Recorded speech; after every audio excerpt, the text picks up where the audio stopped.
Most caregivers don't call themselves caregivers. They are taking care of a spouse, mom or dad, or simply helping someone special in their life. But they are, in fact, giving care.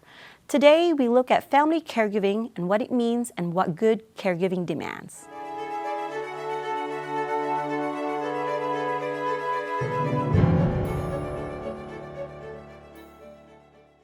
Caregivers are becoming more diverse.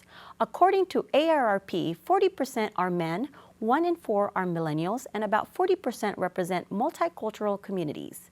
Let's meet a man who shares what it's like to be a caregiver and the strength and the struggles he faces every day.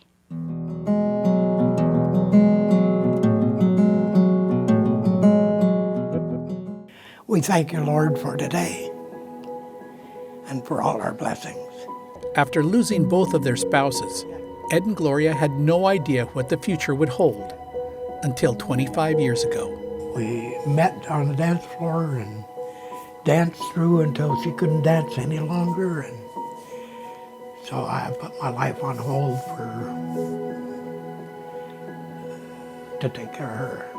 Just a few years after falling in love, Gloria was diagnosed with Parkinson's, and since that time, their journey together has been increasingly difficult. With the disease has come dementia, along with other challenges. She falls very easy. She's about 30 times a year, and I can't pick her up anymore. Day in and day out, Ed takes care of his bride's every need. Well, everybody's got a life of their own, so I don't expect them to quit living because I need help. So I'm not looking for that. But a day off would be good. He says there are days when he just wants to give up. It's a tough life. I even started to write a song. It's quitting time. But then he says he is reminded of the promises he made to love, honor, and cherish. And one ham and egg sandwich coming up. I do what I do because I told her I would, till death do us part.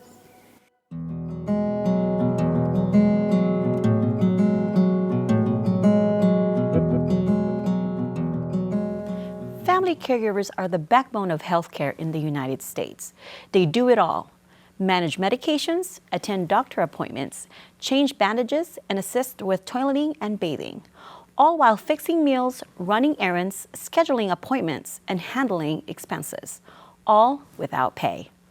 Joining us are 2 caregivers to talk about their experiences. Please welcome Nellis Kim and Zenobio Macias. Welcome. Thank you. I'll start with you, Nellis. How did you become a caregiver?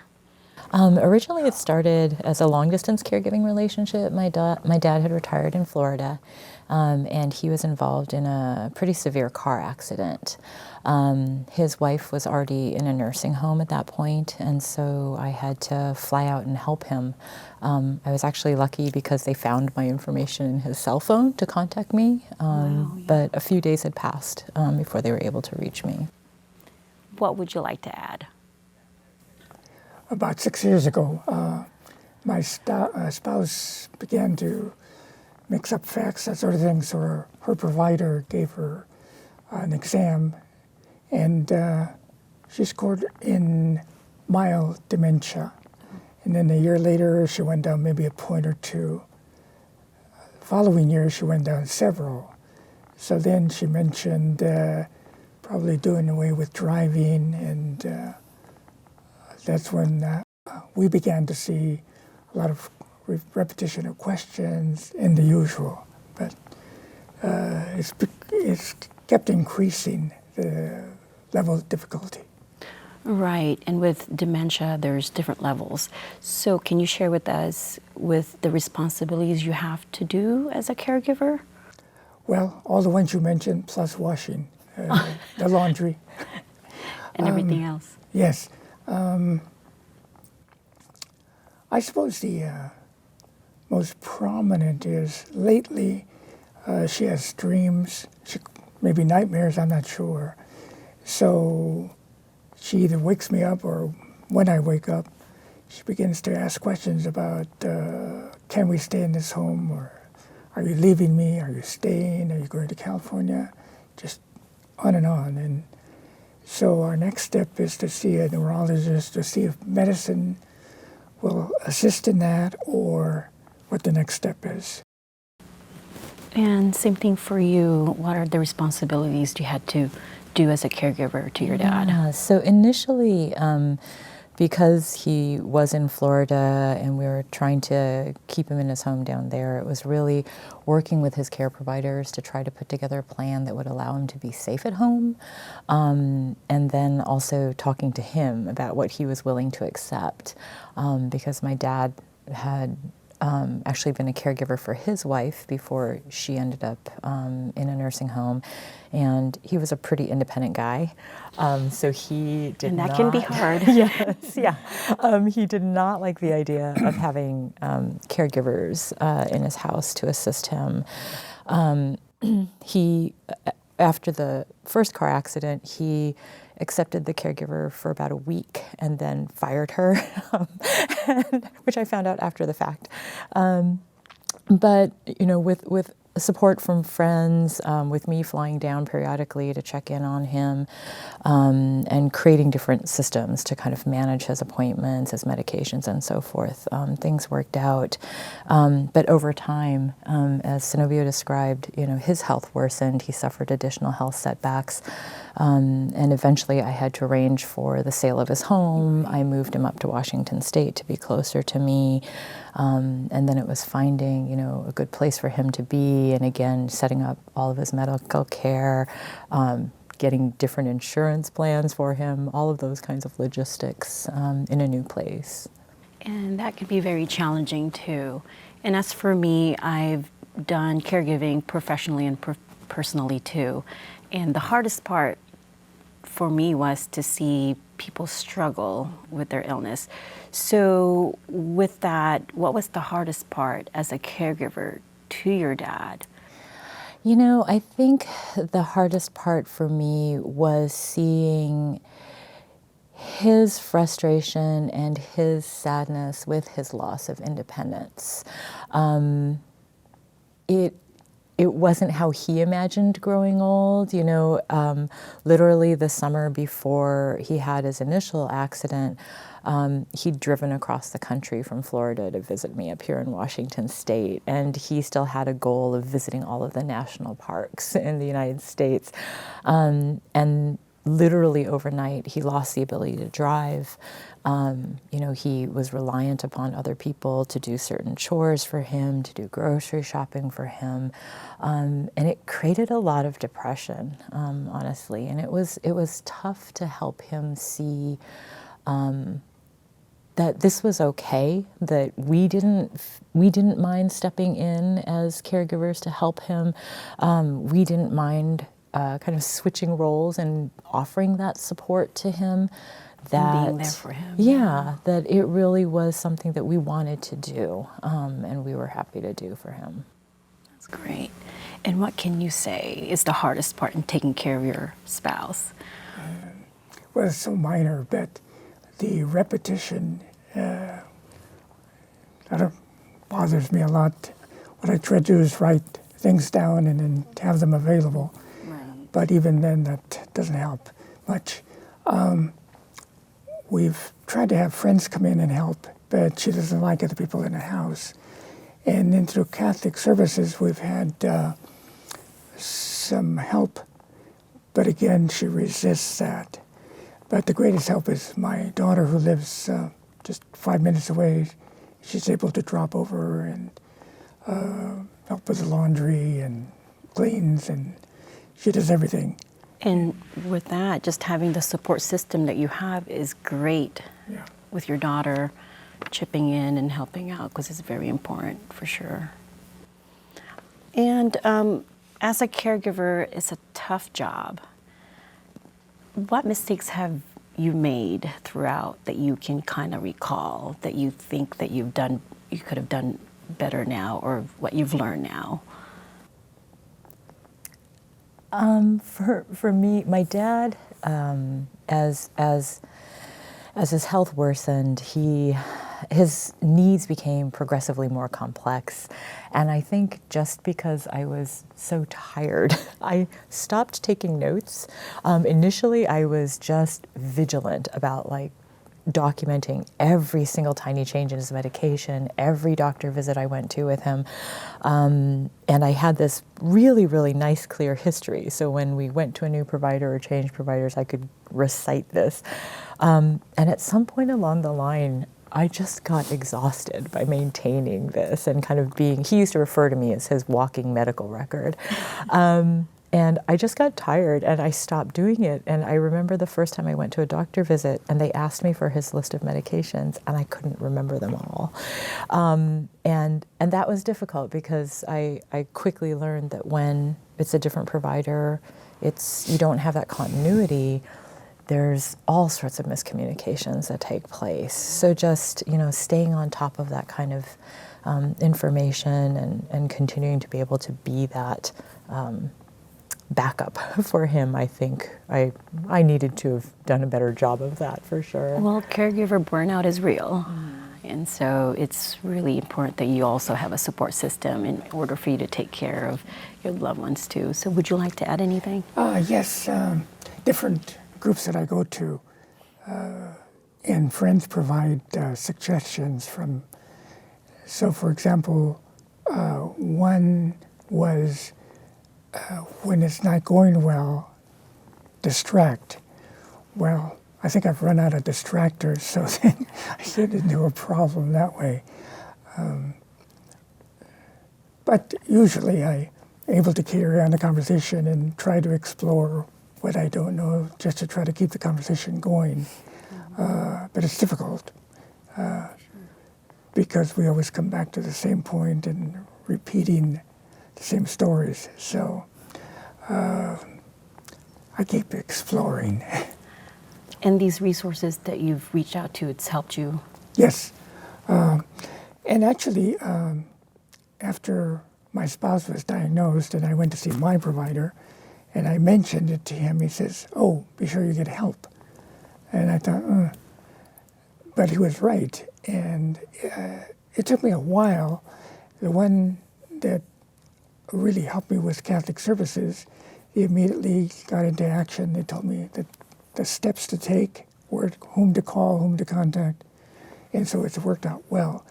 So I would recommend to people, even before they need the help, to make those contacts so they're ready to go when they need them. Those are great information for sure. How does caregiving affect your work and even your social life as a caregiver? And that's a tough one. You don't have much of a social life. I think over the past few years, almost all of my leave from work has been to help my dad. So anything from taking him to appointments to, just taking a day to sit down with him and go through some logistical things, help him organize, take him shopping for clothes. It's had a pretty significant impact, and you just kind of never knew when you're going to get a call saying, "Oh, he's fallen again. He's going to the emergency room. Can you meet him there?"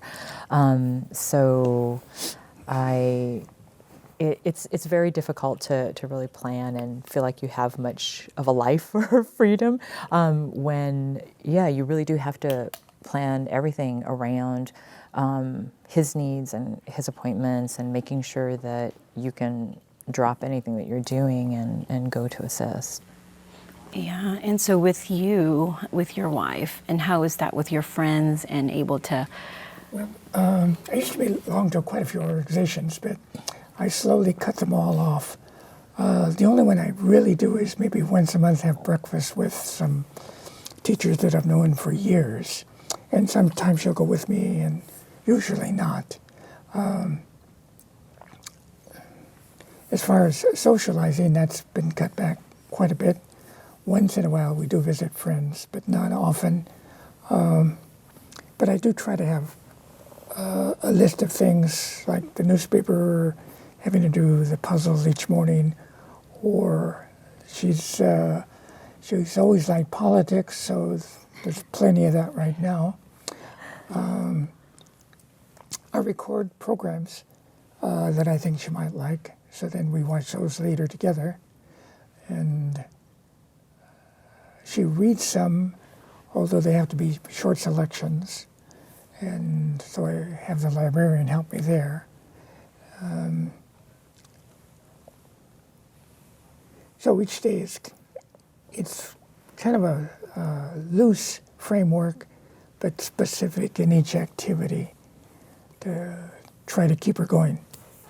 No, I think with my own experience, it was always important that I took breaks, even if it's just 10 minutes to go outside. So do you get breaks? Do you take breaks in between and just making sure that you have time for yourself? Definitely. I mean, I think my situation was different from Synovio's. My dad didn't live with me, in part because of his mobility limitations. My house has many, many stairs, and he couldn't negotiate that. And he also didn't want to live with me. I think he was trying to kind of respect my space and feel like less of a burden.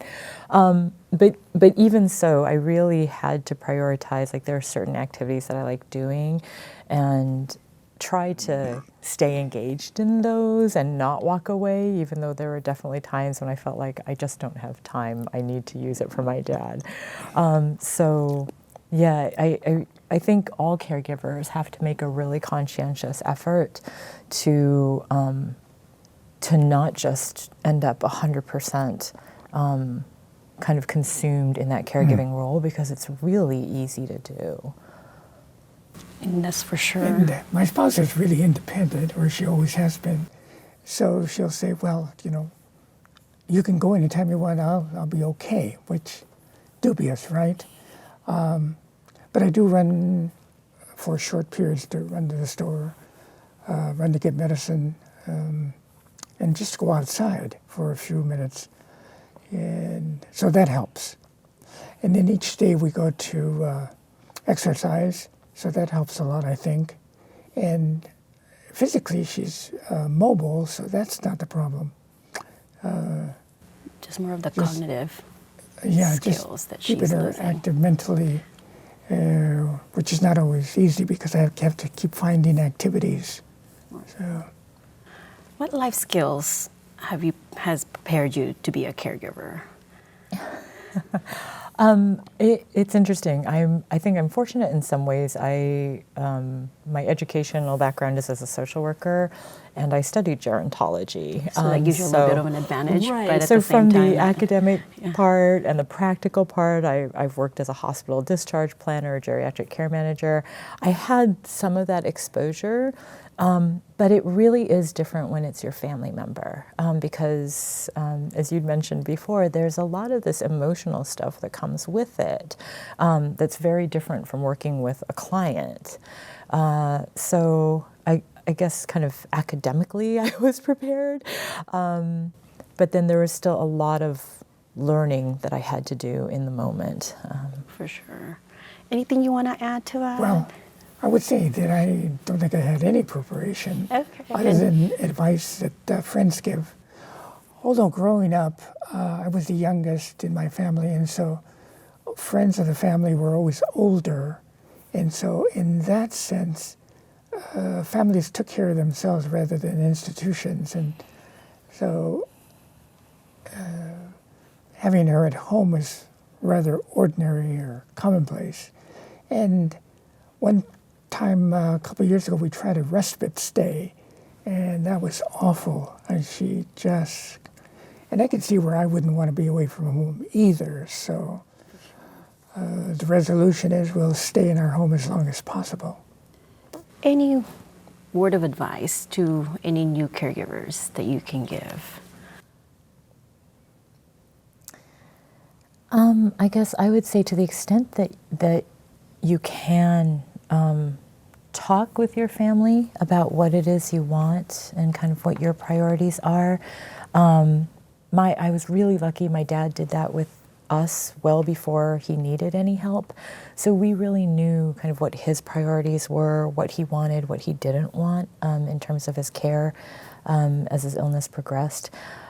So I think we felt more emotionally prepared when it came to making kind of tough decisions about his health care?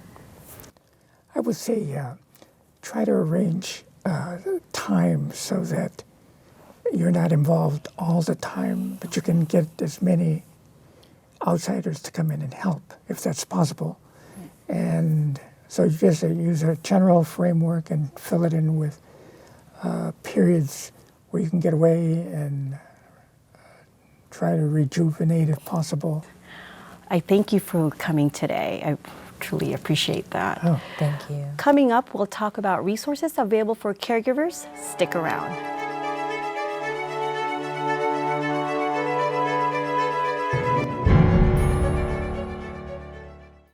Morning, everybody.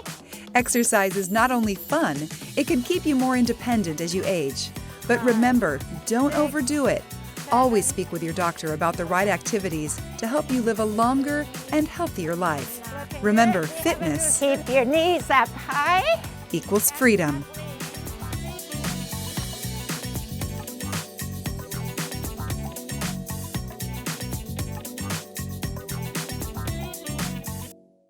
Did you know falls are the leading cause of fatal injuries in older adults? In fact, more than 800 older adults die in Washington every year as a result of falling. At the Aging and Disability Resource Center of Pierce County, we're here to help. Visit our website for resources and tips to prevent a dangerous fall.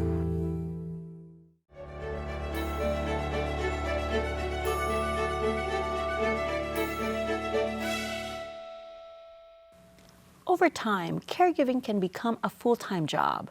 11% of caregivers quit their job to take care of someone at home. But there are many services available to help you and offer respite when you need a break. Joining us from Pierce County Aging and Disability Resource Center is Chantress Campbell. Welcome. Thank you for having me. Pierce County has a family caregiver support program. What kind of services do you provide? Yes, the Family Caregiver Support Program, also known as the Respite Care Program to a lot of families, is a program in place to support the unpaid caregiver. It offers counseling service, educational support, even respite care for the unpaid caregiver. Wonderful. Yes. And how do people access these resources? Services. The easiest way to get connected with this program as well as others is to call Pierce County Aging and Disability Resource Center at 253-798-4600. We have to memorize that, yes, don't we? It's a catchy number. And who is eligible for the program? Any unpaid caregiver caring for a loved one providing 40 hours or more of care per week is eligible for the program. They just have to give us a call and we'll be happy to make a referral to set them up with in-person case management. What are the most common services do you recommend to caregivers? One of the most common services I think would be getting someone in there to provide support. So that may be having a caregiver come in so you can do your own self-care, whether going out to lunch, attending a medical appointment for yourself. That's one of the most common services. We also provide information on possible transportation for your loved ones to doctor's appointments or other essential places they need to go. You mentioned about respite care earlier. Mm-hmm. Can you describe what respite care looks like? Respite care is another way of saying having a caregiver come in to support your family member, whether that may be playing cards or doing their favorite activity or helping them possibly manage their own medication, shower. It's just being there to support them while you're away as the primary caregiver. Now, is there certain facilities that does respite care that you can kind of? So with respite care, there are different options. It does allow a caregiver to come into the home to care for your loved one, or there is the option of going to adult day health, which is a center setup where participants can do different activities and socialize with their peers. Besides caregiving program, what other programs do you provide? We offer a wide range of programs. We get calls from people in the community about anything, anywhere from transportation resources to I need help picking out an insurance plan. I have Medicare and I have Medicaid, but I need a supplemental insurance plan and I don't know where to turn. So we do provide a wide range of services. We also provide information on in-home care programs as well as possible legal resources that are out in the community. That sounds great. What do you see every day that makes a family or anyone a great caregiver? One of the things that we do get a lot of calls from about is caregiver burnout. I have a mom or a daughter who's caring for her mother just saying, I'm exhausted, I don't know what to do. I'm the only family member that has stepped up. I don't want to see my mother going into a nursing home or an assisted living facility, but I don't know what to do. I don't know where to turn. One of the things that just talking with people, you find out the underlying issues. You get to know people and their situation, and you get to find out, okay, maybe they're just calling for in-home support, but they're also in need of other things in their life. They might need some support groups for themselves or some home modification for their mom. One thing that is important is, as a caregiver, you don't want to have caregiver burnout. With the Family Caregiver Support Program, having that caregiver come in to provide the unpaid caregiver with support, it allows you to, the caregiver, to have some self-care for themselves, whether that's going out to lunch with a friend or just possibly stepping outside in a different room to read a book or do a puzzle. It allows you to focus on yourself to maintain a healthy relationship with yourself. One of the most important things with being a caregiver, you have to have a healthy, positive relationship with yourself in order to fully care for the ones around you. That is some great information. And with the burnout with caregivers, is very important that they do take time to take care of themselves, for sure. Thank you for being here today. To all the caregivers in our community, for more resources on the Family Caregiver Support Program, you can call, email, go online, or visit in person. I'm Bibi Rentella. Thank you for watching.